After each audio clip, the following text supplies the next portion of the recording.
Vous l'avez compris, le Maroc a décroché sa qualification pour la finale de sa propre CAN en éliminant le Nigeria au tir au but. Mais du côté des Super Eagles, la pilule ne passe pas, notamment au sujet de l'arbitrage. Si aucune décision n'a impacté directement la rencontre, plusieurs faits de jeu sont pointés du doigt, notamment les coups de sifflet à répétition qui étaient souvent en faveur des Lions de l'Atlas selon les joueurs nigérians. Aller interviewer l'arbitre a lâché Akor Adams en quittant le stade, en passant devant les journalistes.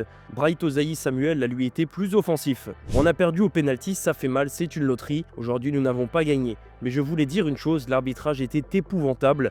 Je ne dis pas qu'on a perdu à cause de ça, mais il a pris de très mauvaises décisions et ça fait très mal de voir qu'on a des arbitres comme ça dans des grands matchs comme celui-ci. Pour le Maroc, ça ne change rien, il disputera sa première finale de CAN depuis 2004. Elle aura lieu dimanche soir à 20 h face au Sénégal. Notre journaliste Hanif Ben Berkane sera présent sur place pour couvrir ce match au sommet.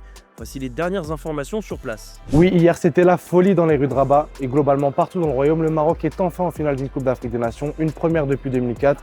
Hier soir, les Lions de l'Atlas se sont imposés au pénalty face au Nigeria grâce à un grand Yassine Bounou et valident enfin leur ticket pour la finale.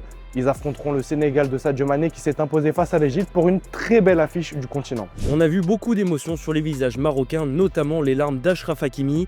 Mais une fois la qualification acquise, les Lions de l'Atlas se sont vite remobilisés avec cette finale en vue. Oui, hier soir en zone mixte du côté des joueurs marocains, il n'y avait pas vraiment d'euphorie. On se concentrait déjà sur cette finale de CAN dimanche soir. La place est désormais à la récupération car le Maroc a beaucoup donné dans cette Coupe d'Afrique des Nations et notamment hier face au Nigeria en allant en prolongation puis au tir au but. Il va donc falloir se reposer pour récupérer, pour revenir très frais pour cette affiche qui sera très importante pour l'histoire du football marocain.